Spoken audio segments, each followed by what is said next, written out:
Why can I hear the light? It's okay, we've been here before. Carry on the light, they won't know it hurts more.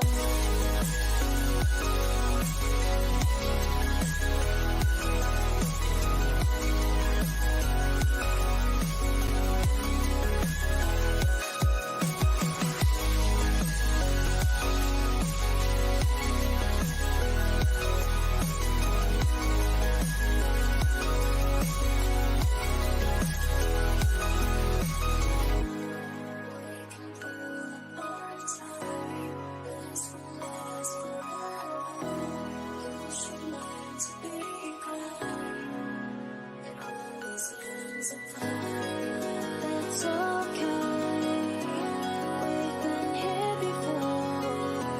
Carry on the light, they won't know it hurts more.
It's okay, we've been here before. Carry on the light, they won't know it hurts more.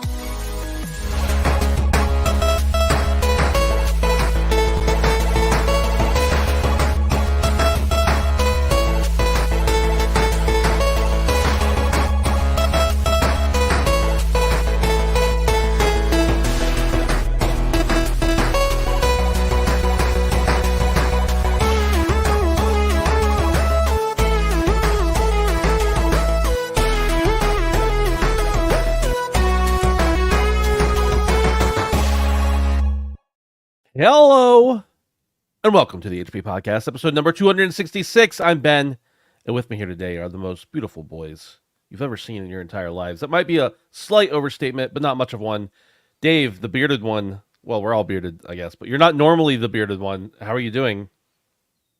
Having an interesting week, but Yeah, me too. Me too. happy to be here. I'm learning a lot about babies, Mm, or a baby, but yeah, I'm just one specific baby. I'm being stereotypical and assuming. I'm painting with a broad brush here, but Babies have a real problem with that when you paint them with a brush in general, I think. so yeah, babies. Yeah, I didn't know before, but it makes perfect sense. But I guess they go through like these developmental leaps Yeah. where you get like a month of like Animal Crossing, and then suddenly it's a week of Doom. Yeah. and Yeah. It's weird to think about it because like you'd think they'd always be in this state of just like pain and suffering and violence because of like how quickly their bodies are growing, but apparently it just happens like for a week every month or so. So yeah, we're going through one of those, but Yeah. it is what it is, I guess. So enough about your wife. How's the kid doing? But sorry. She yeah, the baby takes everybody down with her, so it's Yeah. you're not totally inaccurate there, but Yeah. yeah, it is Well, what that's it is. fair. I don't know how you've done. You've got two, I think. I Ben? do. Three, Yeah. two, yeah. So Two. you've done this Two. twice. You're a better man than I, because I'm done it one and done, I suppose. Well, you're currently like stay-at-home dad, right? Like you're off work for a little while, and it's all on you. That makes it tougher for sure. It's not all on me. Like my wife is working from home, so Right, but yeah, okay, yeah. okay, that's fair. Yeah, But it's different than like having. I know you work from home sometimes too, but like having those couple hours to just not have to worry about it, even if there's somebody else there. That definitely was probably how I did it, And I'm and like not just a couple hours for me. But you're yeah. probably like me too, where I'm like a modern dad, and like when people use the babysitter word, I get really angry. And when we Yeah. were on vacation, my daughter was crying, and I was holding her and trying to soothe her, and I got "Where's her mothered?" And that kind of like somebody came up and they were like, "So where's her mother?" And I'm like, "What? That's fuck you." Yeah, like I'm already good. mad, Matter? dude. Yeah, like does it matter? Like, Yeah, exactly. So That's when you're like she's dead, and then just walk away. thanks for bringing it up. Yeah, Yeah, so Brandon. I'm the sorry, strong go modern dad, but Good. Yeah. Anyways, Good. Glad to hear it. Brandon with us here as well, the other most beautiful boy. Brandon in the infamous cow head shirt, one of my favorites that you have. Yeah, just show it off there for the audience. They appreciate that. The nose placement is what gets me because it just kind of just soft in there, you know? on the gut, you know, Yeah. and it fluctuates depending on the time of year. So that's kind of Yeah. the magic of it. It's about to get a bit bigger. I've just finished my first Oh no. Bud Light Platinum of the evening, and in fact, I happen to have another one sitting right here, ready for when I'm done with that one. Brandon, So, do you like Bud Light Platinum? not really. I didn't think so. I mean, does anybody actually like light beer? I I thought don't all know. Americans did. No. Like, I'm serious though. When you're drinking it, are you thinking, this tastes scrumdiddlyumptious? I might as well be at Willy goddamn Wonka's factory right now. This shit is candy. Nobody's ever. I could be wrong. I could be wrong. I'm sure there are some people who like it, but the reason fine. the advertising for light beer is all about the health benefits of it and not the taste. There's a reason for that. No, There's a reason for it. Actually, you know what? Now that you put it that way, that's actually why I'm drinking it, for my health. For your health. Yeah, you're trying to it's like vitamins over there. Got to get them in somehow. Yeah. Dude, one time I used to DJ when I was in high school and college, and very rarely, I mean, we'd always get like free drinks and stuff while we were DJing, but sometimes we'd be like DJing a party and they'd be like, "Hey, we got all this beer left over. Do you want some?" We're like, "Yeah, Absolutely. of course we do." We're like Doesn't matter what 22 it years is. old. Of course we want beer. And one time Busch somebody Light. sent me home. Well, I did get some Busch Light one time that I actually did turn down, but one time somebody sent me home with a case of Bud Light Lime. I thought I was going to die because Bud Light Lime on its own, you know, I know I'm a snob, but also like it's not good. But it wasn't just that it was Bud Light Lime, it was skunked to hell. Oof. And Bud Light Lime is already bad enough without it being skunked. We still drank it all. Don't You get have me wrong. You have to. I mean, But it was not good.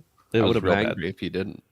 Yeah. This was man, that's going on like 15 years ago, so there we go. But no, just sipping on a beer ski Yeah. and talking games with the boys. We're Yeah. all facial haired out this week, so I'm feeling like extra. Like Mhm. this beer's hitting different right now. Yeah. Looking at you guys right I now. get that. I get that. Stone cold in the chat. Jesus Christ. Stone Cold in the chat says Handsome Phantom is the best podcast in the USA, and that's the bottom line. That is what Stone Cold said. So We're it getting a must be different true. wrestler every week now. This is exciting. I like this. I have a feeling it's the same person posing as the No. wrestlers, but I can't prove it. So we're just gonna say yeah. Dude, I'm trying to get Rey Mysterio next week, man. Make it happen. Fingers crossed. Trish Stratus shows up next week. That'd be cool. That'd be Dude. pretty cool. Got to get a fucking Tombstone pile driver up in here. Who's your guys' favorite wrestler? Like I'm talking like 1996 to 2002 era. Favorite wrestler. I'm not just saying this, but it was Stone Cold Steve Austin. I Yeah. hated The Rock, but Oh my I God. really liked. I Steve still hate Austin. The Rock. Yeah. Yeah. I think he's a piece of shit. There's some truth in that. I I gotta say, mine was probably The Undertaker. Dude, The Undertaker is legendary. Some He's of the still best doing plot lines, honestly. Dude, he's still doing the Lord's He's work. still doing it. Yeah. Dude, between him and Kane back in the day, Mm. it's good shit, man. And shout out to Rey Mysterio, also one of my favorites. Tiny man, did some acrobatic ass shit. I'm not a wrestling guy, but I've been known to watch a little bit back in the day. Very theatrical. Yeah, I'm not a wrestling guy modern day, and even back then I wasn't as much because I think the times just. I mean, there wasn't like the times didn't align for me to watch it because of something Right. I had going. I don't know, but I always wanted to get really into wrestling, and even still, sometimes I'm like, man, this is cool. I want to be into it. But I'm just wondering, like, wrestling's always been a little bit nerdy, right? We know that. Like, it's never been like America's sport or the world's sport or whatever. It's but theater. It's like theater. watching a play. Yeah, it's amazing theater. I remember It's like the best soap opera possible for men. when I was into it briefly in like grade 7 and 8, and I would, whenever it would come up, like people who didn't watch it would always say the same thing. And they'd Yeah. say, you know, it's fake, right? You know it's and I'm fake, like, right? I know it's not about that. It's about the storyline. Yeah, Just watch Well, and UFC then, you dick. Like, it can be fake, but do you understand the acrobatics some of those guys have to pull off? Come on, that's still entertaining, but I don't know. But what I was gonna say is wrestling's always been, somewhat nerdy, but like I feel like in the last 7 to 10 years, maybe even less than that, video games and wrestling, specifically professional wrestling, has kind of, the lines between them have kind of blurred. There's always been wrestling games. That's not what I'm talking about. Sure. I'm saying like there seems to be much more of an overlap, but maybe it's just I didn't notice it before. But does that seem accurate? Are you sure it's not the video game people just trying to leech off of another subculture? Maybe the video game people are becoming wrestlers. I wouldn't know any large gaming outlet that would do that. No. Wait. What? I'll tell you later. Okay. This is the HP Podcast, a show about video games and professional wrestling, except not the professional wrestling part, but sometimes. We're live on YouTube every Tuesday night at 7 p.m. Eastern Standard Time, or whatever it is, Eastern Time. Just go with that. Type it into Google. You'll find it. You can also find us on podcast services, pretty much wherever you listen to podcasts. You can also find us on Patreon, patreon.com/handsomephantom. We appreciate having you guys over there. You can support us there for as little as $1 a month. You get ad-free early access to the show if you're an audio listener. And the other place you can find us is hanging out on our Discord over at handsomephantom.com/Discord, where we hang out with all the cool cats, and John Cena shows up, but we don't even know it because he's invisible. I stole that from a comment in the chat, by the way. You stole that from his entire bit, dude. Well, Benji Bop in chat a few minutes ago said it's a shame if John Cena shows up. We'll never know. Is there? Okay, let's just get into the wrestling a little bit more here. Is there any lamer have to. bit than John Cena?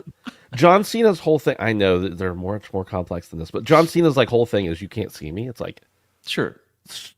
stupid. I thought Mankind's like sock hand thing. Yeah, that I was never ridiculous. a Mankind. I was never a Mankind fan. What about Randy Macho Man Savage? Yeah, you can't. Now not that's be. a bit I can get behind. Maybe one of the greatest of all time. I actually feel like I've done a disservice to the whole community by not mentioning him earlier. So Yeah. Do you guys go back any further? Like, were you into the Hogan era at all? a little bit. Those were Very the good. days. Those were the That was days. kinda like that was before my time, before wasn't it? everybody knew wrestling was fake. That was back when it was like the WWF, Yeah. right? Yeah, Instead of the WWE, yeah. they had to change it. They did have to change it. I remember 'Cause that it whole was- thing. It's like a stage act. Dude, I remember much. people selling like T-shirts that said WWF, trying to make like bank because they were like, these are collector's items now, and they are. I mean, now they are, but then it was like it happened 2 weeks ago, man. It's not worth anything yet. Let it breathe, brother. Let it breathe a little bit. Let's start off in our jolly podcast here with some depressing news. Number one, Sony has reportedly axed an unannounced Twisted Metal live service game as part of today's mass layoffs. I know Erratic in the chat is weeping. Bloomberg revealed the cancellation, stating that the game was in early development at UK studio Firesprite, but wasn't yet greenlit. The layoffs, affecting around 900 staff, or 8% of its global PlayStation workforce, hit various studios, including Insomniac, Naughty Dog, and Firesprite. But interestingly, not Media Molecule. That's a head scratcher there. What? Herman Hulst, head of PlayStation Studios, confirmed some games had been canceled in a reevaluation of how we operate. PlayStation's London studio is set to shut down as well. Sony's admission of lower than expected PS5 sales during the holiday quarter adds to the challenging period. Moreover, no PlayStation franchise games are slated for release before April of 2025. That's about 14 months from now, signaling a tough road ahead for Sony and PlayStation. Brandon, you got that reaction I was looking for with the what about Media Molecule. Yeah, bro. Let me just say something. It might not be the best idea to throw the going away party for the CEO less than a work week away from when all of the employees are going to be dumped in the trash. Privet. Maybe not the best timing to say bye to your beloved CEO. And then a week later, it's like, well, you're next. Nonetheless, I digress. Are you trying to say Jim Ryan was downsized? I'm trying to say Jim Ryan probably had nothing to do with it. Yeah, but probably not. I think his name was on the letter, though, wasn't it? Doesn't it? I mean, he's gone in like 2 days. I don't know. I was gonna say, what does that mean? Like, his letter. Anyone could do that. Yeah. But yeah, this is a little strange, man. Especially after Dreams and especially after the LBP fiasco. You would think that we'd be seeing some bigger cuts from Media Molecule of all studios available. So this is kind of a head scratcher for me. The only thing I could possibly think of is that they saw the potential of Dreams, okay, and then they're still working on something that's bigger in a larger iteration of that, kind of like the Roblox-esque game model, kind of like the new Fortnite-esque game model, something that's like an all-encompassing game. That's the only thing I could possibly fucking imagine that would spare them, is that Sony knows something about Media Molecule that they're working on that we have no idea about. That's the only thing I could possibly think of. Unless you guys have another idea, I'm just spitballing here. But like, I can't fathom why of all of the people to let go, and I don't want anybody to be let go. I'm just going to make that clear. But seeing them omitted from this list is kind of confusing to me. Well, yeah, I think that there's two things. One, Radic just mentioned in the chat, the studio won a BAFTA. They aren't shutting down anytime soon. That's true. And two, I think it's unusual in the case of other studios being shut down, but they just did some layoffs last year at Media Molecule, and they're probably bringing the rest of the studios into like getting rid of that, for lack of a better way to say it, that COVID bloat. Everything kind of snuck up and expanded during COVID, and so now they're laying off some of those people. I don't want to say dead weight. I'm sure they were valuable employees, but yeah, they probably had less fat to trim than other people did. But Dave, the other one, Gorilla didn't really get hit that hard, interestingly enough. But yeah, a lot of people losing their jobs here. And last week we talked about Sony's sales numbers for PS5 being down from what they expected. They adjusted everything. Kind of nutty. Yeah, it's unfortunate that this seems to be the industry trend, and I feel like every single week we're talking about a new round of layoffs from a different company, from a different corner of the industry. So if we're not in a recession now, we're pretty damn close to it. And when people can't afford to buy groceries, then discretionary spending is usually an unfortunate victim. So, I mean, it's just sort of the reality of the situation we're in right now.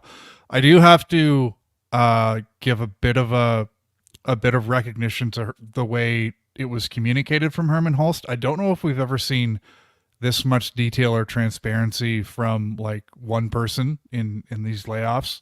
Again, he's dealing with multiple different studios, so I think it's helpful that he said, it's affecting this studio, this studio, this studio, and he's giving some specifics. So I do have to kind of shout out that. I've always liked Herman Hulst's professionalism, and I'm glad he's in the position he's in while the company's going through what it is now. So yeah, I don't know. Bungie better deliver.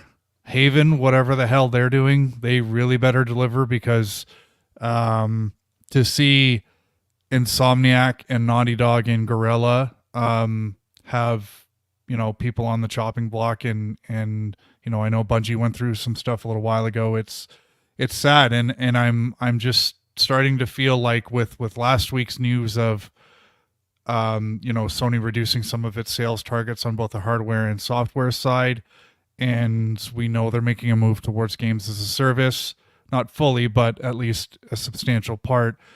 Are we kind of at the end of the golden age for Sony? Are we not going to be seeing these regular banger single player narrative releases with, the God of Wars and the Spider-Mans and the Last of Us and the Uncharted and all that stuff that made Sony so great for so many years? Is this kind of signaling the end of that? I really hope not, but I also don't have anything to point to say I'm wrong. So it's very sad. I hope we don't have to keep talking about these layoffs, but yeah, I mean, it is what it is in 2024. As much as it sucks to say, I think that layoffs obviously there's a lot of other things that can help a company get better, including, people who are paid a lot taking less money. But I'm not a proponent of that necessarily, but I think usually when companies have to do layoffs or restructure of any kind, shutdowns, they end up looking stronger in the next quarter. And they're not, I mean, yeah, they had to adjust their expectations for sales, but they're not hurting. They're definitely not behind everybody else. So I don't know that there's a lot to worry about, but I do agree with the overall sentiment, Dave, for sure. I forgot to mention one thing about normally when I hear that a franchise is shifting into games as a service, I kind of shudder a little bit. But I think Twisted Metal would have fit that perfectly. Yeah. So Yeah. it's really sad to see that this is potentially a victim of this restructuring and downsizing. But yeah, I was looking forward to seeing Twisted Metal come back. And I think Twisted Metal in a games as a service would have been pretty freaking cool. So Yeah, I agree. hopefully it comes back at some point. Honestly, I think moreover, guys, is there's just like a problem with the structure of gaming companies in the West, I feel like. This is coming off the back of a lot of information we're getting about a really popular studio that's doing really well, From Software. And I feel like these companies inflate so large and have such large ambitions that they inevitably, when things slow down, have to cut back. And you take From, for instance, who has a game that, maybe the deadline wasn't pushed. People were upset that the DLC took 2 years, but you have a lot of senior people, not new people. You keep the people around. You keep the company small. You don't worry as much about deadlines. And in the West, we can't do that because we have profit margins to meet. We have we have quarterly earnings we have to meet. We have fiduciary duties. And I feel like there needs to be an entire shift in idea of how we make games. They don't need to be as big. We don't need to have as much talent. It can take longer. Keep the people around that are doing good work for you, and the product will show that. I mean, if anything, From's a perfect example. And they said, how can you consistently be putting out this good of content? And it's like, well, because it took 2 years and it's a DLC, and we have a lot of the same people that have been with us from the beginning. Well, let's get into that real quick, Brandon. That's the next news story here. Hidetaka Miyazaki, the boss at FromSoft, recently talked about the idea of remaking Bloodborne and why waiting for news for newer hardware might be a good idea. He mentioned how much the game means to both the fans and the team, expressing his happiness at seeing the continued passion for it. Miyazaki believes that remakes benefit from newer hardware, allowing for improvements in graphics and performance, but he also emphasized the importance of accessibility for players. He couldn't provide specific details about a Bloodborne remake, but he did express gratitude for the game's dedicated fan base. Meanwhile, From Software is busy with the development of the Elden Ring expansion, Shadow of the Erdtree, set to release on June 21st. The expansion promises a vast new map and innovative field design, expanding the game's world. The recent announcement has sparked excitement amongst fans, leading to a resurgence in Elden Ring's popularity. The game, which celebrates its second anniversary this week, has seen a significant increase in concurrent players, likely fueled by anticipation for the upcoming DLC. With over 23 million units sold, Elden Ring remains a monumental release for From Software. So yes, Brandon, continue on that train of thought you were on, if you like. Yeah, all I was saying, and also something important that wasn't in what you wrote, is that From doesn't own the IP. Right. From does not own Bloodborne IP, and that was take nothing else away from anything he said about Bloodborne. It's not his to remake. Right. It's not From's to remake. It just isn't. I'm betting if they pushed for it, they'd get the permission. But yeah, it's just probably not top priority list when you're selling 23 million units of Elden Ring. Right, exactly. So I would love for Bluepoint. It's literally perfect. It's literally fucking perfect. Let Bluepoint take it. But either way, I don't necessarily agree with the whole hardware thing. I think that maybe Bloodborne would do just fine on PS5 is what I'm trying to say. But nonetheless, yeah, like I was saying, I just think there is an issue with the way we make games in the West and the struggles between quality and deadlines and manpower is a constant battle. And unfortunately, that's just the way business is in America. And I'm not saying that there aren't things similar in other countries, but what I'm saying is that it works a little different here. And that's completely clear. I mean, we're seeing some of the giants have huge layoffs, and we clearly have reached some sort of bubble here. But I actually didn't even know you had this in here. But yeah, 23 million units. Holy fuck, that's a lot. I'm super glad to see it's doing well. I wasn't surprised to hear that after the announcement there was a bit of a spike. 2 years, I can't believe it already. Yeah. But what'd you guys think? About the announcement, Yeah, looks awesome. yeah, absolutely. You got to finish it, bitch. Oh, I know. I'm down. Dave and I have. Dave, you're probably not jumping in, huh? You've had your fill. Fuck yeah, I'm jumping in. I want to start a new Let's playthrough. go. You kidding me? Let's go. I will. I already. I have all of my PS5 characters leveled for you, Dave. I'm ready.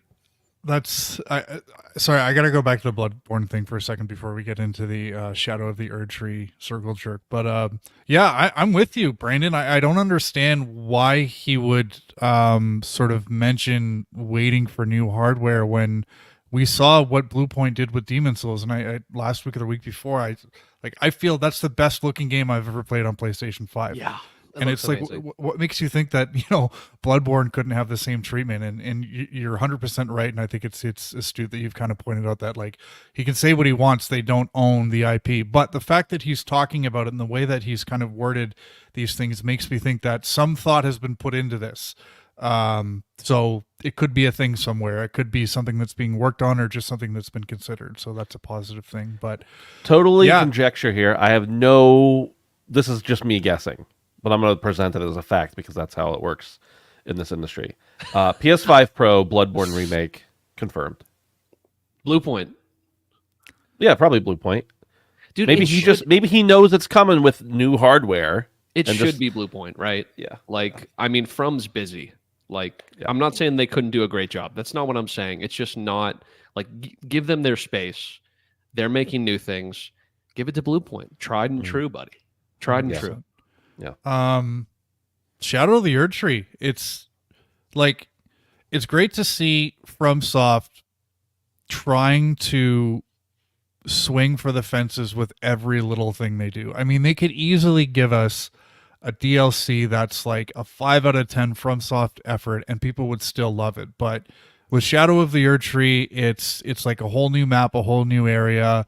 I think I heard like 7 or 8 new different weapon types, which is, if you know anything about a FromSoft game, especially Elden Ring, when everything revolves around builds, like that is huge. Like the amount of different like different builds people can make, and all the different challenge runs that people can run through. It's like this is almost going to be like a standalone FromSoft experience. And I think I saw 10 bosses.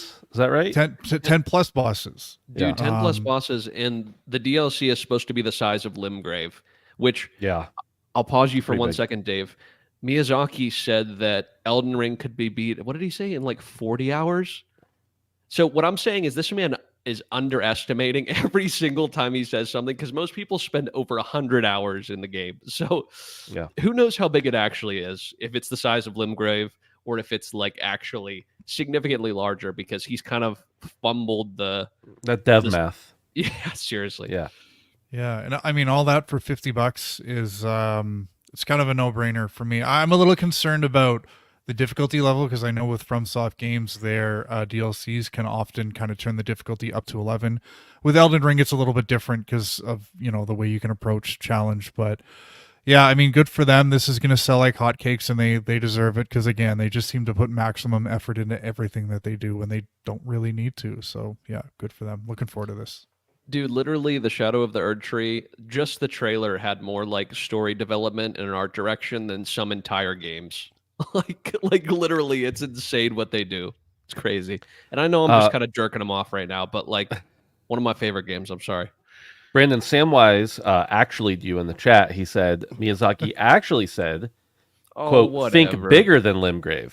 Actually. But no, thank you, Sam. I appreciate it. Appreciate but so yeah, Sam. at least as big as Limgrave, it sounds like. So, well, goodbye, London studio. We'll miss you. Apologies, condolences to all the folks being laid off at Sony. Hell yeah, Elden Ring DLC and playing it. And yeah, to circle all that around, I think a lot of the layoffs we're seeing right now, I mean, there's layoffs everywhere at every tech company, but a lot of it does have to do with the post-COVID settling out, I guess you could say, because when everybody went remote, they did have to bring on a lot of new people everywhere. And so now they're realizing some of those people they don't need. That sucks. I'm not saying that makes it okay, but I think that is some of it. So hopefully it doesn't mean long-term ramifications for Sony. I do think the gaming industry in general is in a tight spot, especially with Embracer and Tencent owning everything. But that's a different story for a different day. Speaking of unexpected successes, or maybe not unexpected, but number 3, Baldur's Gate 3 has hit over 10 million players since its launch, making a huge success for Larian Studios. However, some fans have been harassing developers over the game's mod support, despite ongoing efforts to implement it. An individual from, I don't know how to say his name, Michael Dowse from Larian urged patience and support for the team, emphasizing the importance of constructive dialogue. Baldur's Gate 3 is, this is insane to me, still averaging over 645,000 players per day. Now, not concurrent, but overall, 645,000 players per day. Brandon, I know, you and I, big advocates, fans of Baldur's Gate 3. How's this make you feel? 10 million players across Steam, Xbox, PlayStation. This is very this is earned, is what I'm trying to say. This is like a once in a generation type game.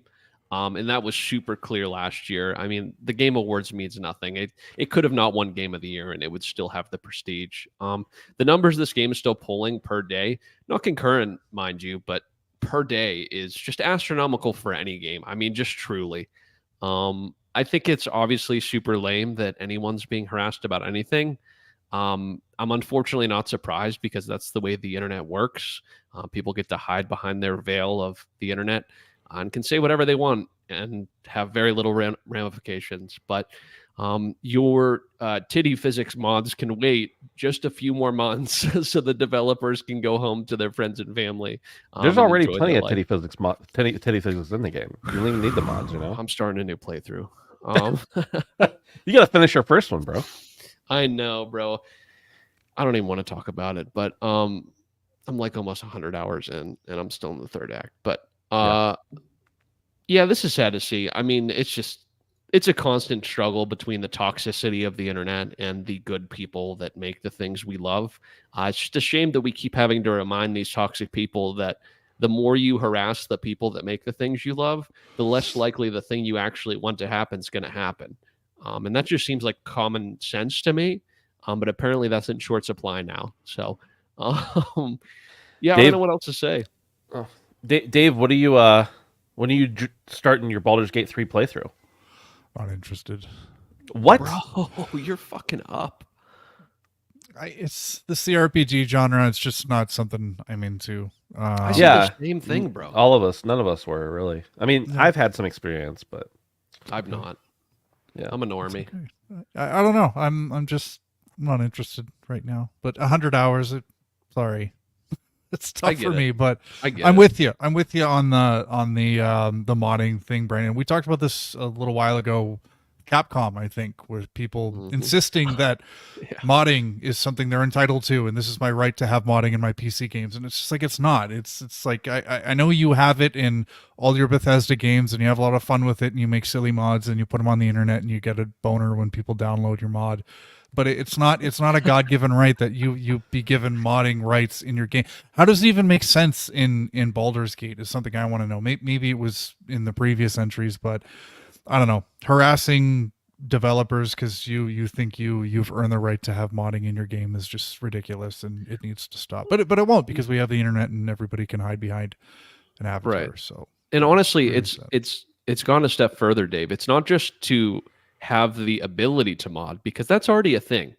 The developers are going one step ahead and supporting the community by trying to natively add mods into the existing game. So they're actually giving even more than they even reasonably should, because most games don't allow you to just easily mod. Most game developers don't want you to do that. Yeah. But they're being nice enough to go above and beyond and say, hey, we're trying to add this natively in our game so it's easier for you. And they're getting shit on. You know what? In 2022, a little game called Battlefield 2042 launched without leaderboards. So count your blessing. Seriously. Jeez. Number 4, this one is for Dave and Brandon both, but in different ways. Nier Automata, Square Enix's acclaimed action RPG, has reached a significant milestone with over 8 million units shipped and downloaded worldwide. The game's enduring appeal, characterized by its captivating story and engaging combat, continues to attract players even 7 years after its release. The journey to 8 million sales began in 2017 when Nier Automata debuted on PC and PlayStation 4, quickly hitting the 1 million mark within 2 months. Over the years, it has earned numerous awards and nominations for its compelling narrative, innovative gameplay, and emotional impact. An enhanced version released for Xbox One in 2019 and expanded the game's audience by introducing new features and content, such as additional outfits and playable characters. I didn't throw this in there, Dave, but in celebration of 8 million units, there's a sale going on across pretty much all the storefronts. Should I buy it now? So, Dave, when are you finally going to hop in? You've been talking about this one for a while. Well, I have to play. I know you have to. Contractually obligated to play it this year. So, right. Yeah, I am aware of the sale. It's on my wish list, and it ends in 2 days. So I think I might pull the trigger. I might not play it just yet. Sure. But yeah, I'm really. What's it selling for right now? It's 26 loonies. So I don't know what that is in US dollars. It's like $4, I think. So I think it's 22. But anyways, it's about half off. So okay. Yeah, I mean that's a great price for a game like that, and I'm excited to play it later this year. But I look quickly at the numbers for Nier Replicant, just because I was curious, and I know that that's a remake, and it was hovering around approaching 2 million units sold. So I'm kind of wondering why Square Enix with these kind of numbers hasn't cashed in a little bit more on this franchise. I know what's Yoko Taro, is that his name? Yoko Taro, yeah. He's my understanding of him is he's a bit of an eccentric, and he's the kind of guy who probably much like Ken Levine works at his own pace. So maybe that's what's holding them back. But yeah, it's great to see that this seems to be a franchise that can no longer be classified as niche or cult. It's a big franchise. It's a big game. So yeah, I'm really looking forward to playing, and I'll probably buy it before this sale ends. So yeah. Yoko Taro is, as you mentioned, a bit eccentric, and I would imagine if they're letting him and paying him, he is making it. But he has said on multiple occasions, he always talks about, just give me money. Just give me money to do it. I'll do it. He's an odd bird. Brandon, were you in the room with the panel with him at PAX East that year?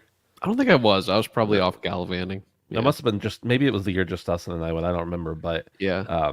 Weird energy in the room, of course. I mean, it's PAX. There's always a weird energy in the room, but yeah. Okay, you say the man's eccentric. He wears a mask in public. Not a mask, a helmet.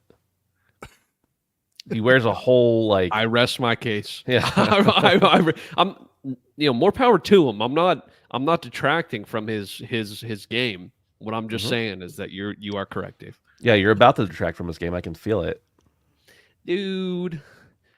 Don't shame me on the Red Dead, dude. Well, I'm happy about it. 8 million sales. Hopefully that means. What was the quote, Brandon? Is Nier's combat was ass? I think that was the exact quote. Write it in stone, Dave. I'm not arguing with it. I'm just it's going to be playing in my head over and over again as I'm playing this. The first 45 minutes to an hour, I'm just like, is the combat ass? Is it ass? Just hold down the shoot button and then like just spam all the other buttons. Oh my god! You have to do the whole time. All right. Well, are you okay, Ben? Brandon's gone. He's not on the show anymore. He takes me off stage, Road. The disgrace. I just got the hook. You know the like hook that comes in and pulls you off the side of the stage? I just got hooked off the goddamn stage, boys. Jesus. 2B in Helldivers 2, says Poot. Good Lord. Yeah, he was mentioning that the other night. I mean, it's not back. confirmed or anything. But, I'd be back. Blow off that skirt.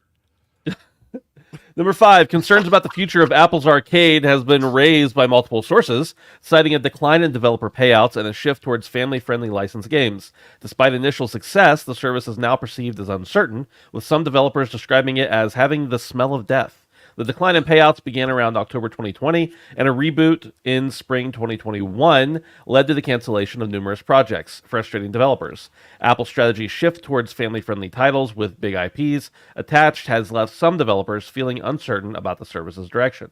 Moreover, the opaque nature of Apple's bonus pool payments and the difficulty in obtaining marketing support have added to the developers' frustrations. While some hope for a turnaround prompted by competition from Netflix's gaming subscription service, others believe Arcade's struggles stem from a lack of passion and investment in gaming at the company's leadership level.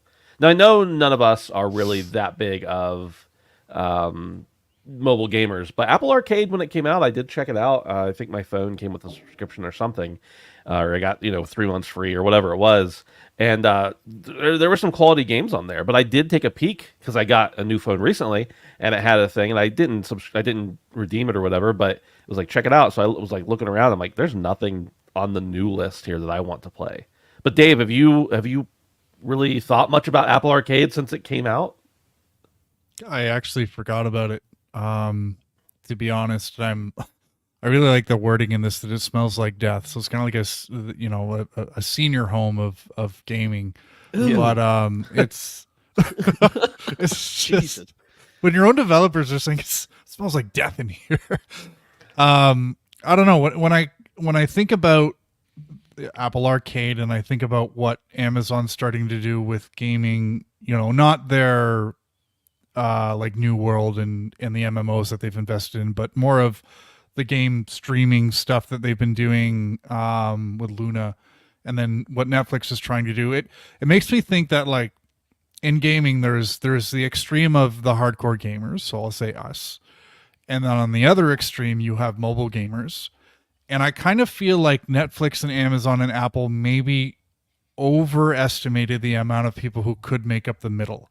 Like, is there a substantial amount of people who would see value in a subscription gaming service with like mobile-esque games that, they wouldn't need to pay for, when there's dozens and dozens and dozens of quality free games on your phone that, are just ad supported, or maybe have like a battle pass kind of thing?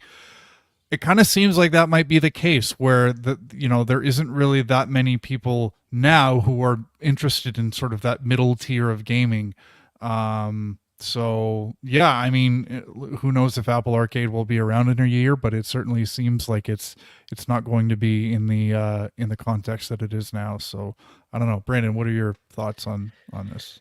Yeah, I mean, I do tend to agree with you, Dave. As someone who doesn't gravitate towards mobile gaming, I feel like they are in a interesting spot. I feel like around launch was when they really were pushing some big and interesting titles, but things have kind of fallen off in recent time. I feel like we live in a world where you can play Resident Evil on your phone natively, so why the fuck would I want to play a game that's like Modern Flappy Bird or like Golf with Friends? I don't understand, because I feel like most people are play the cheapest and most mundane game you possibly can, or play something that's like a legitimate, substantial experience. Ben, what was that Annapurna game where you slide around Pathless. with the bow and arrow? The Pathless.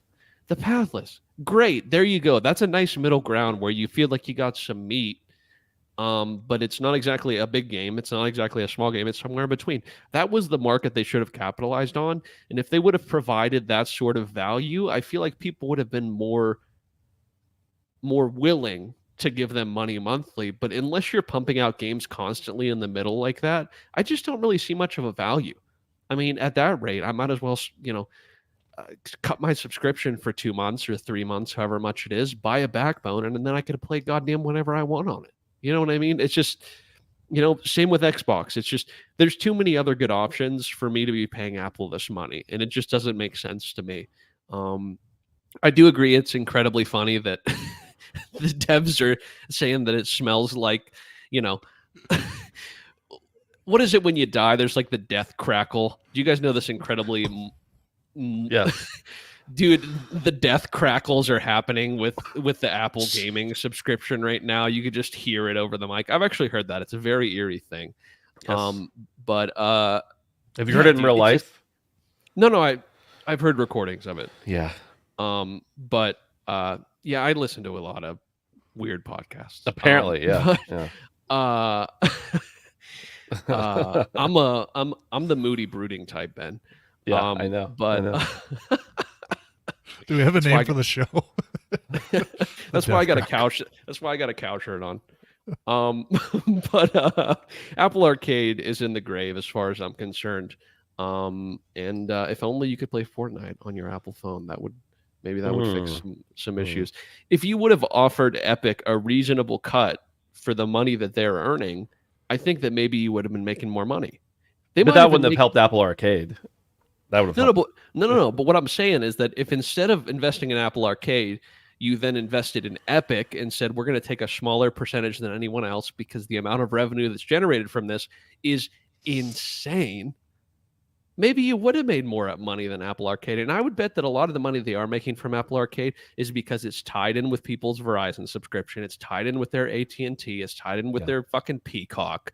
Or people have forgotten about it because Yeah. most people have. Yeah. The end. Yeah, I don't know if this is typical, but I got this phone about 2 weeks ago, and I got some notifications on previous phones or during promotions or whatever. But I'd say the amount of notifications, hey, you have 3 months free with your new phone for Apple Arcade. The amount of notifications I've got has to exceed 24 in 2 weeks. It's stupid. Also, I want to say in chat real quick, Alex, you are correct. Golf with Friends is good. Yeah. It was just the first game. It was actually one of the only ones I could remember that was actually decent. So unfortunately, I had to flame it because it was the only one that came to memory. So, Hey, and shout out to the Pathless. Dude, the I don't know Pathless- how it is on Apple Arcade, but on PS5, one of the most overlooked gems of the generation so far, in my opinion. Annapurna, man. I platted that game right off the bat, man. That game was such a vibe for sure. Let's see here. Number 6, I think. We're gonna skip around a little bit. PSVR potentially coming to PC.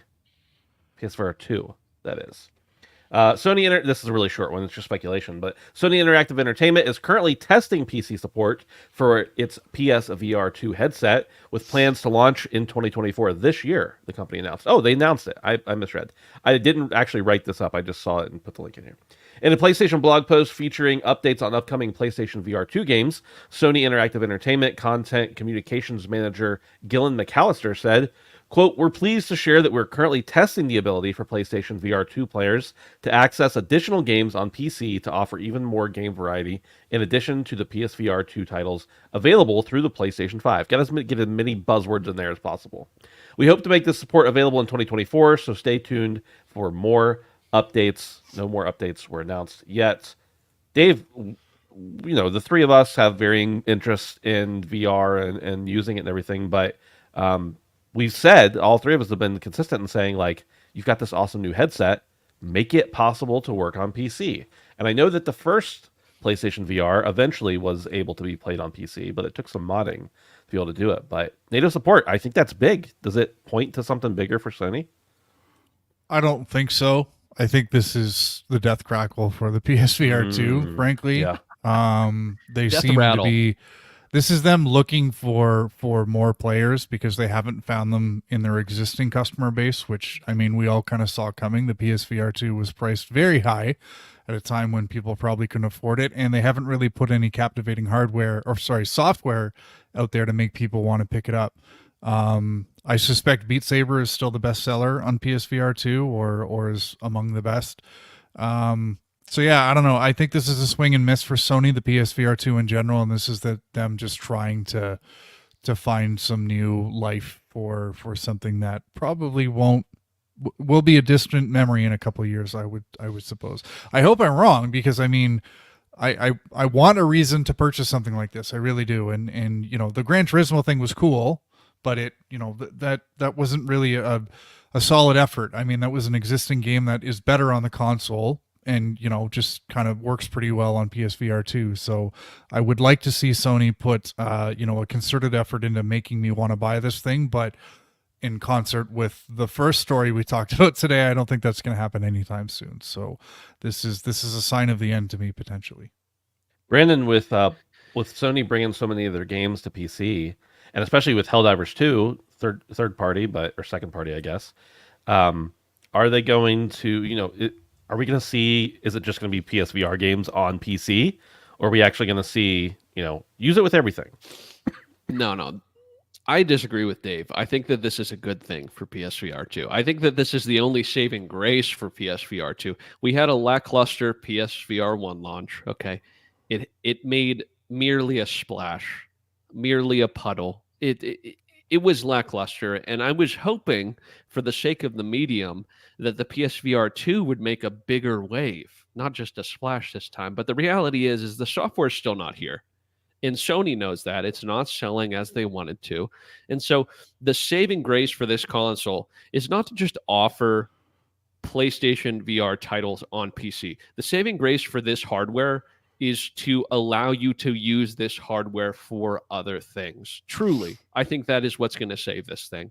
And really, I don't think that Sony has much of an interest in putting out a lot of good software. I mean, they've kind of proven that for 2 generations. Now, I'm not saying there hasn't been gems there. I'm not saying there hasn't been games that have been interesting, but they're also, the majority of the games on PSVR 2 and PSVR 1 that were the best games you could possibly get were also available on other systems.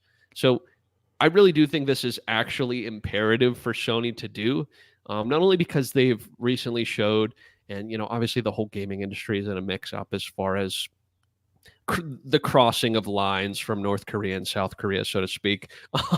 But truly, it's they're dipping their toes into the PC space, and it makes complete sense for them to do what they're doing with this, because I really think this will help save what seems to kind of almost, and maybe I'm wrong, Ben, it seems to be a bit of a dying ecosystem. Like, seriously, the PSVR 2 came out, and it's been a fucking whimper and not a bang. And I really think this will kind of revitalize the hardware, because I'm not saying it's bad hardware. Like, it's decent for what you're paying for. I just think that there's not much of an incentive to get this over the Quest 2. But if you can get a nice piece of hardware and maybe spend a little bit more than a Quest 2, but you can also play your other games on it, there's much more of a selling point to me if they do this in that way. Yeah. It came out just over a year ago at this point, and it's been dead for a while, in my opinion. So anything they can do to revitalize it is great, because it is an amazing machine. Like, it's, the Valve Index is, by all accounts, phenomenal. I've never used one, and Oculus, isn't it double the price. Yeah, it is. You know what I mean? The Quest 2 is nice, but it's not. It's not. But the PSVR 2 seems. I mean, I have used one of those. It's phenomenal, but if you don't give me any software, I don't care. Yeah, amen, man. And I'm not buying an Apple Vision Pro for $3,500. Fuck no. I would buy every headset. I would buy 3 headsets before I would buy one of those. Like, I would just buy all of them, and you'd still have money left over, and you would still have thousands of dollars. So. Number 7, Thunderful's recent release SteamWorld Build did not meet expectations, with the CEO attributing its performance to the genre not resonating well with the Switch audience, despite contributing to record sales in Q4. The company is undergoing restructuring, affecting around 20% of its staff, aimed at addressing past overinvestments. This includes considering the potential sale of bridge constructor publisher Head Up, acquired in 2021, as it doesn't align with Thunderful's new strategy. Now, I really just wanted to throw this in there because I wanted to give SteamWorld Build a little more shine. I don't know that SteamWorld Build is my favorite game of theirs. It's actually definitely not my favorite game of theirs. I would say SteamWorld Quest is probably my favorite game of theirs. But I love Thunderful. I love the SteamWorld games specifically. It's a shame it underperformed, though.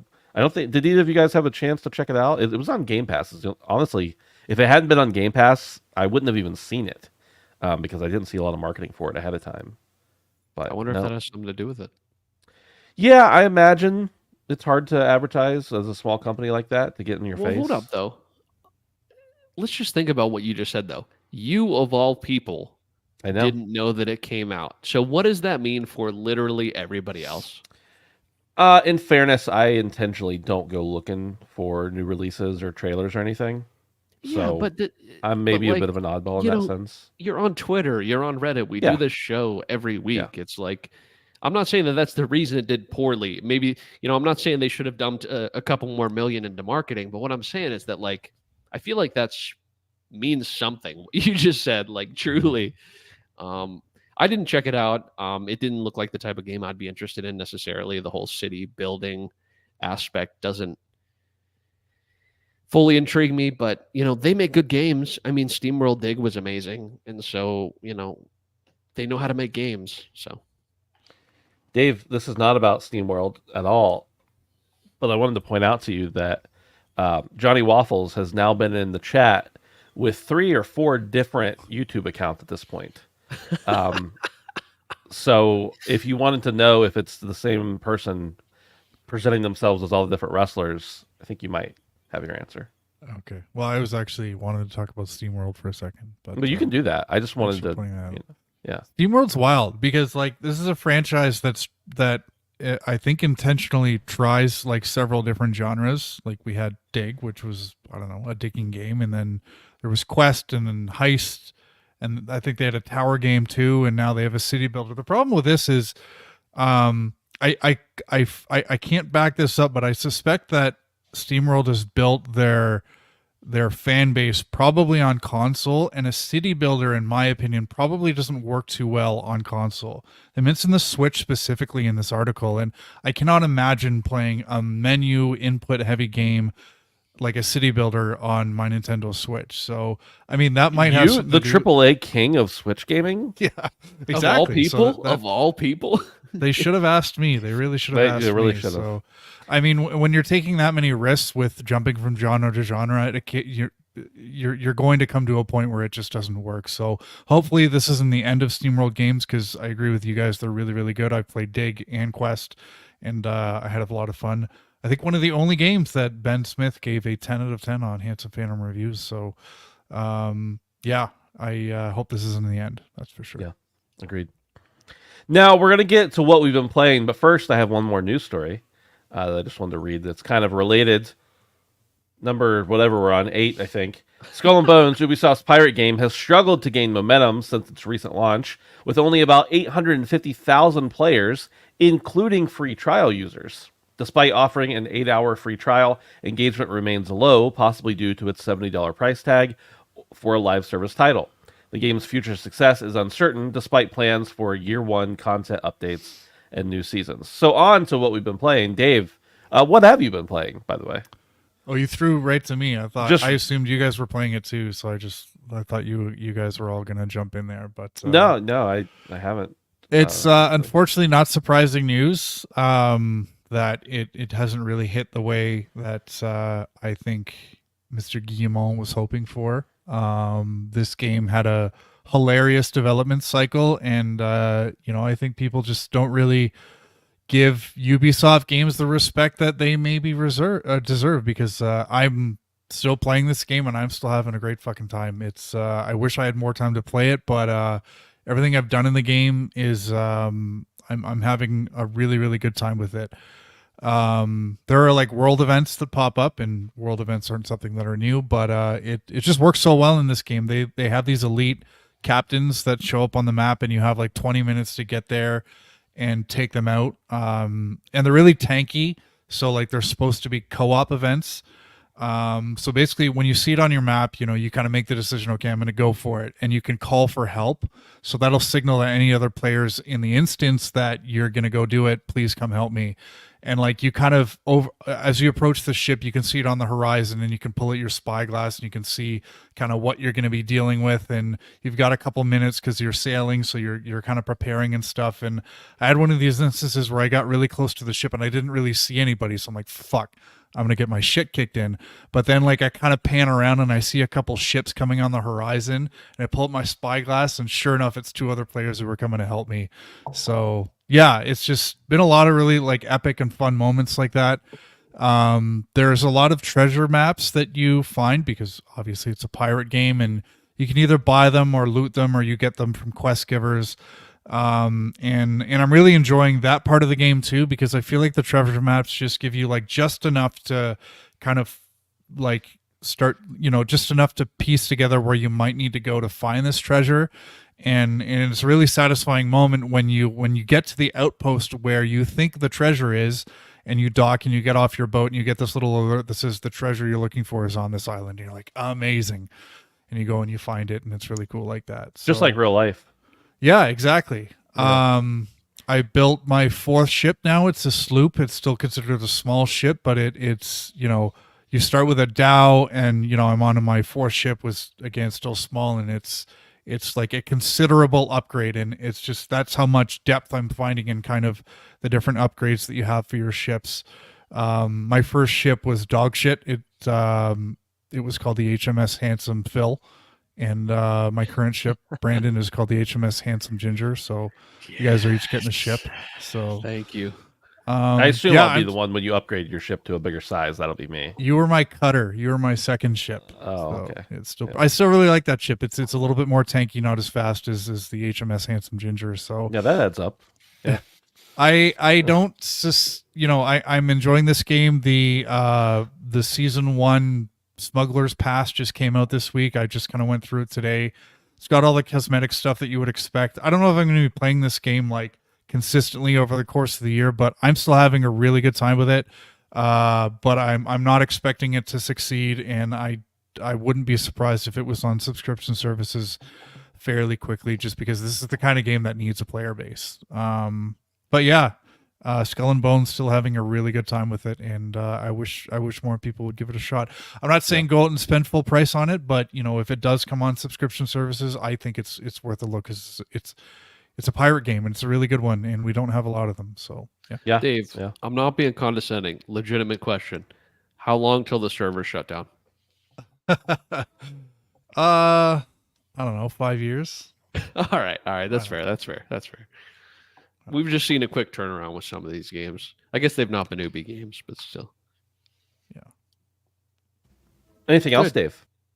I've also been playing more Deep Rock Galactic Survivor. I had a Phil moment, and I don't know if this story's been told on this podcast, but Phil, you guys can correct me if I'm wrong, but didn't he play Fallout 4 over Encumbered and didn't know about Encumbered? Yes, and he just that thought is that's correct. just how slow you move. So I had a moment like that in Survivor, where a lot of the classes you play, like, again, because it's an auto shooter, they will shoot in all different directions.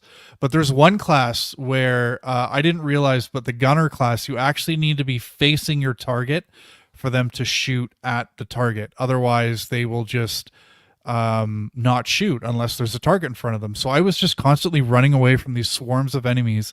I'm like, I really like this class, but I feel like he should be doing more damage. And then I suddenly turned my gunner, and he started just mowing everybody down. And I'm like, oh, okay. So that's how that works. But yeah, I got to the second biome. I've unlocked the scout is the one you start with. I've unlocked the gunner and the engineer. I really don't like the engineer, but I really like the gunner. And yeah, this is a one more game kind of game where it's really hard to put down. And I'm in the Discord, so I'm hearing a lot of the feedback that the devs are getting, and it appears that they have a really good community. And again, this game is in an open beta, so it's not even a full release yet. So Early access. Early access. Sorry. Yeah. So yeah, I'm hoping there's a lot more to come from this game, because it's a lot of fun. Dave, I'm loving it as well. You're right about it being the one more game kind of thing. Just out of curiosity, because I feel like, I mean, obviously there's always improvements or changes a game can make, but I'm just wondering, as you mentioned, Deep Rock has such a great community. What are some of the things being proposed? Like anything that makes sense to you? Yeah, I mean, like, a lot of people are asking for co-op. Oh, sure. And Yeah. obviously, like, Deep Rock Galactic is such, like, when you think about it, you think co-op. When this game came out, the first thing I did was message Brandon. And Ben, you were away, and I said, Brandon, Deep Rock Galactic Survivor is coming. Please let me know if you want to play. And then I looked at it a little bit closely. I'm like, oh, it's a single player game. So I absolutely would have played with you, as just like a preface there. Like 10 out of 10 would have played. And I don't know if auto shooters are commonly co-op games, but I feel like it can be done. And if this game is going to have a long development cycle like it should, because it's got a lot of support, then I think that would be one thing that would really help it grow. But I mean, other than that, there's a lot of people asking for balance changes and different weapons, and I'm sure there's a lot of people who got to the end on day one, so they just want more content. But yeah, they've got a strong following of people who are giving them suggestions on what they could do to make the game even better than it already is. My favorite class is what's the one who digs, who like has the driller. Driller. The driller. Thank you. Yeah, the guy who digs, the driller. That makes sense. I really like him, but because you could just mow through like the rocks. The I guy mean, with the drills. The guy with the driller. drills. It's technically only a 2%. I think at the base, it's only 2% faster over the other characters that have a pickaxe and just mine through. But it feels so much better for some reason to just gun right through there Ben, to drill right through there. That's because it's 2% better. It feels 10% better. Absolutely. Brandon, on to you. Short and sweet, boys. I've been playing Helldivers. That's it. That's literally it. That's all I've been playing. I can't stop playing it. And I've only been playing Helldivers and Deep Rock Survivor. So can you guys give us an important server update for the past 7 days? An amazing server update, to be honest with you. In the past week, I felt kind of bad recommending it, right? Like guys I work with, I'd recommend it. And for like the first week, I felt okay about it. But in good conscience, the second week, I could not recommend it to anybody. They added AFK kick after 15 minutes, and the servers were increased from 450,000 to 700,000, at least right now. And there's been some speculation on Twitter. The Arrowhead CEO is saying that they've maybe sold around 300 million copies, which is huge. 300 million? Or I'm sorry. Jesus Christ. 3 million? 3 million. 3. Okay. 1, 2, 3. Count them. I was like 300 million. Yeah. We got an all-time classic here now. That's more than Minecraft, I'm pretty sure. They wish. All right. 3 million. But nonetheless, what I'm trying to say, after I've completely fumbled this, is that it's doing well. 0 queue time, no matter what time of the day, at least right now.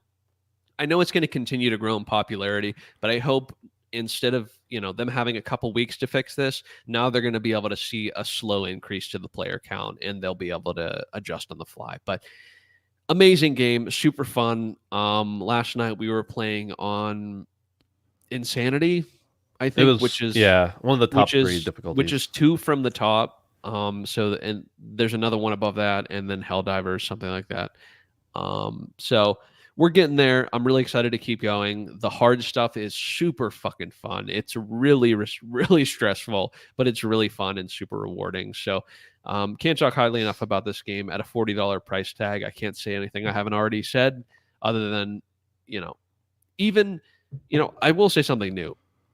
I've been playing a lot solo, and I've been queuing with people, and it's been a mostly very good experience, which is not something that I can say with a lot of other co-op games. Obviously you get a stinker here and there. You get a person that's AFK. That was more of an issue pre-patch than it is post-patch, but you get people that, just kick you as soon as you get in the lobby, maybe because they didn't mean it to be open, just stuff like that. But for the most part, I've had a really positive experience, even on the more difficult missions. So shout out to the community. I've been seeing some weird stuff go around on Twitter. Who knows if it's just sensationalized shit about people team killing and all that nonsense, and people trying to discourage min-maxing and stuff, just kind of have fun with it. And I love that. That's why this game is so great. They've even come out and said they're not interested in PvP at all, because it harbors a better community when you're not competing against each other. And I think that's kind of the best part about this story, is that it fully feels like a team experience with everybody. And I think that really does provide a good experience overall.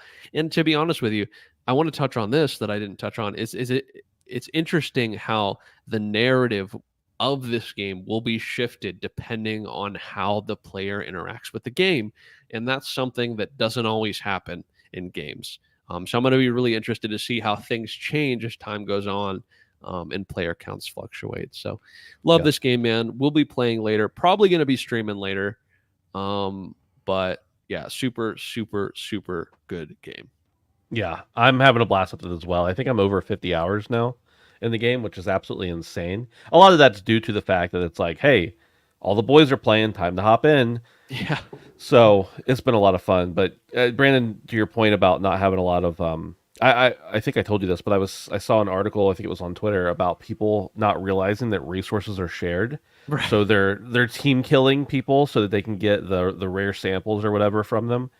So this is just a PSA that your resources are shared, not your ammo and stuff like that, Everything is shared. but except all for the ammo. pickups, they're all shared. So stop team killing each other if you're doing that. But no, it's a phenomenal game, really good community. It seems like just so much fun. Dave, I wish you could be playing with us, man. I Wish do you could. too. I think you'd like it quite a bit. You gotta dust off that PC, or maybe supercharge it, something like Yeah. that. Someday, maybe. That's it. That's all we got. That's all we got for the show. Appreciate you guys hanging out. Don't forget, you can join us over on patreon.com/handsomephantom for as little as $1 a month. See us there. We appreciate it. You can also join us on the Discord, handsomephantom.com/Discord.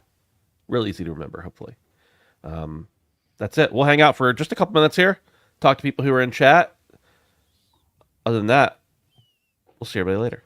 Au revoir. Au revoir. That sounds like something Yves Gilmont would say. What are you drinking, Ben? So my dad texted me the other day and was like, "Hey, I bought these things and I hate them. Do you want them?" It's called True North Pure Energy Seltzer. So it's an energy seltzer drink. This particular flavor is Mandarin Yuzu. I Wait, don't like it. seltzer. Does that mean it has alcohol in it? No, it's Oh, no, fizzy it's just seltzer, like fizzy water with caffeine in it, I guess. Zero artificial flavors, zero sugar, sweeteners, or calories. Likely. 180 milligrams, I think, of caffeine. That ain't shit. No, it's also only 12 ounces, so it's not even as big as like an energy drink, I guess would be. Whatever. hot. It's not very good. Like an energy drink LaCroix, exactly. LaCroix.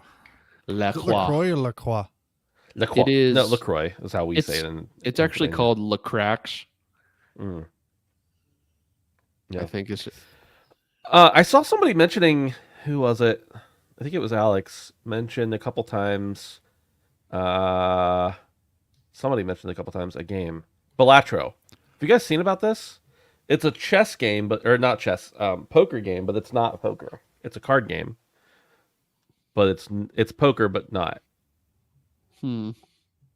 Need to check it out. It's $15. I put it on my wish list. Satisfying deck builder where you play illegal poker hands, discover game-changing jokers, and trigger adrenaline-pumping outrageous combos.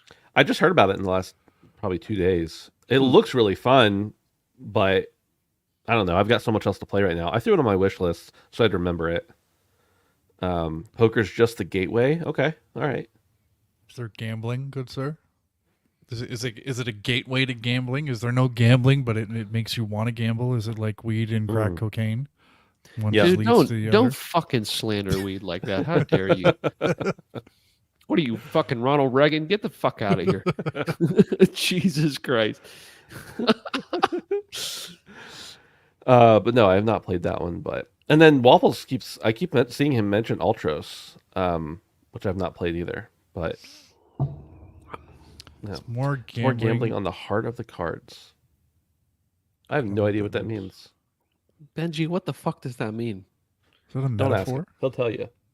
I think we just need to play it. It looks it looks Put it on chill. the Handsome Phantom credit card. Yeah, I'll Yeah, definitely get to We got to apply for it first. In the LLC first, whatever. We are LLC, but I think it went through years ago. It's somewhere out there. Dave, next ship needs to be the HMS Handsome Feet for the chat. I like it. Oh. All right. I got to get out of here. I got some stuff to do before I stream the old Sea of Thieves, but Yeah. we'll talk to you guys later. Thanks for being here. We will see you next week.